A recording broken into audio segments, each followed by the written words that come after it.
The Interlagos GP has turned out to be quite the disaster for Mercedes, so much to the point of them actually changing everything they knew about the upcoming season's car. While Mercedes were hopeful that they had what it takes to compete more frequently for wins with Red Bull in 2024, that seems to be out of the window right now, as both Wolff and Hamilton have delivered earth-shattering updates about the W15. Could this have a massive effect on the entire technical structure at Mercedes? And more importantly, can the team recover from the blow that Interlagos had given them in 2023? It's safe to assume that Mercedes had one of the worst racing weekends in Interlagos in the previous 13 years, as Wolff labelled it, and the consequences are much bigger than we initially thought. For example, the Austrian has officially announced that the team will change everything they know about the W15 from this point on, mostly because they've been building on a wrong platform up until this point, and it took the Interlagos GP to understand that the Austin and Mexico's performances have been very likely track-related rather than a pure performance boost from the latest floor upgrades.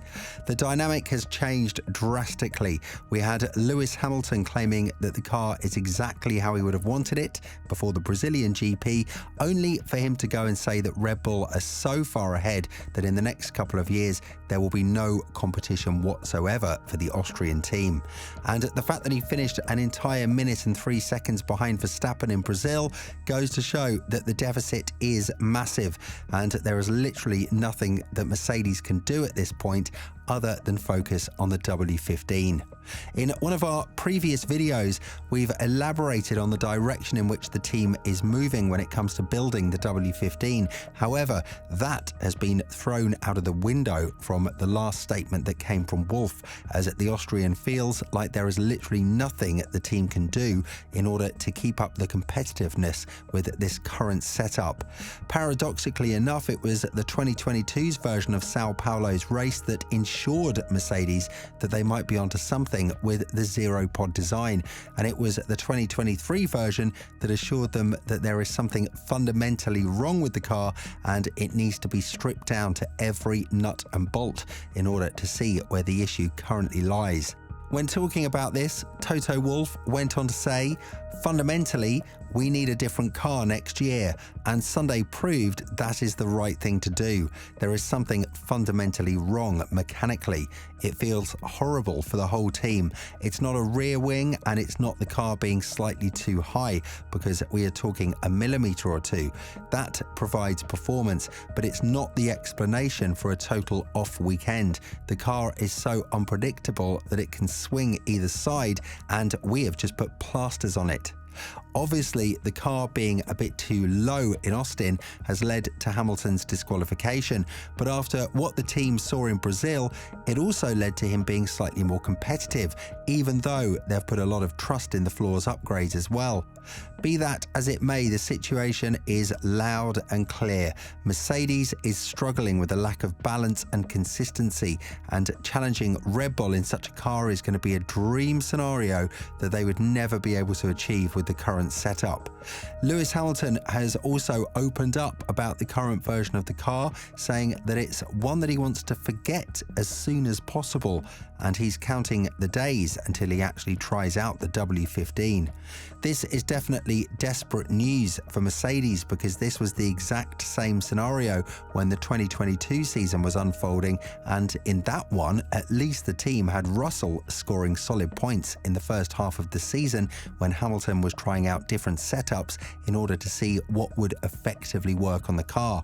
Now, one couldn't help but assume that all of this comes as a slap from Mercedes towards Hamilton's face, as it feels like he sacrificed a lot and gained nothing in return, meaning that the 8th championship is slowly but surely becoming a distant goal for the 7-time world champion. When talking about the 2024 championship hopes, the devastation and hopelessness from Hamilton have been heard loud and clear in his voice, as he went on to say, "Ultimately, in the moment, it's a step back. There'll be a lot of analysis this week after today. I'm sure there'll be things that will be like, maybe if we'd done this, it would have been better. But I think still, ultimately, the car didn't work here for some reason, and that is the way it is. It's super strange. I wondered if the tyre maybe hadn't been done up or something, but the car started turning right whilst I was going left. The Red Bull, I think, is so far away, I think they are probably going to be very clear for the next couple of years.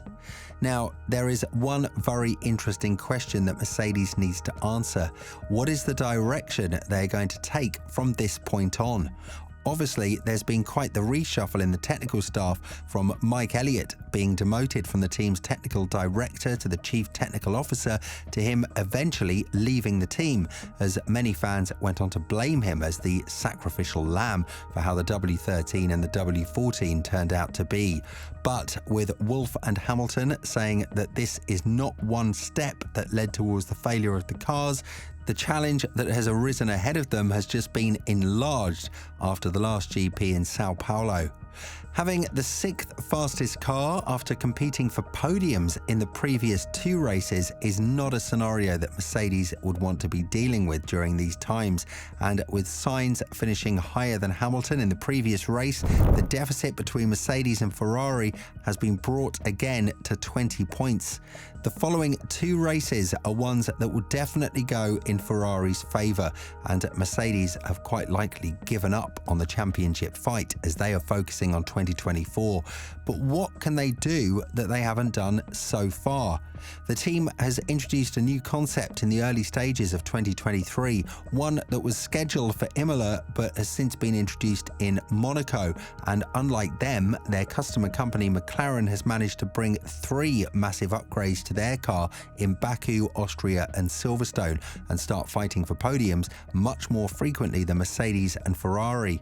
McLaren has gained more than a second in performance, and Hamilton has constantly urged his team to look at the culprit from the Woking-based squad and copy something that they haven't done so far, as throughout the entire course of the 2023 season, Mercedes have been going back and forward to the point of them actually not moving a single muscle when it comes to challenging Red Bull. Wolff has even taken things to the extent of saying if they were to analyse the entire car to its core, they will find a fundamental mechanical issue.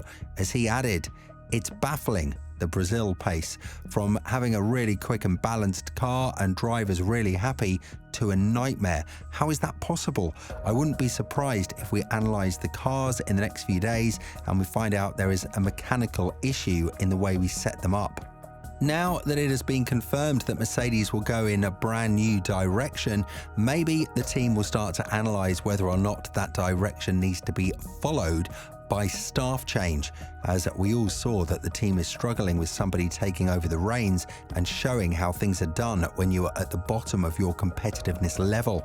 Yeah, Mercedes are currently the 2nd team in the Constructors' Championship, but that doesn't mean they have always been the 2nd fastest car. And even if this is the case, for a team that has won 8 consecutive Constructors' Championships from 2014 to 2021, this is clearly not the place where they want to be for the foreseeable future. With the latest departure of Mike Elliott, there's a lot of room for improvement, and unfortunately for Mercedes, they don't have any more aces up their sleeves in order to experiment with the W15, and that's a challenge they will have an extremely hard time overtaking in the following season. Therefore, Hamilton and Russell are very likely looking at yet another challenging season ahead of them, and the bad news is that the team can't even promise that they will have a better car than what they do now, because they will have to work from zero, which will put them in a massive deficit compared to their rivals yet again. Do you think that Mercedes can challenge Red Bull for race wins more frequently in 2024? Let us know in the comments below.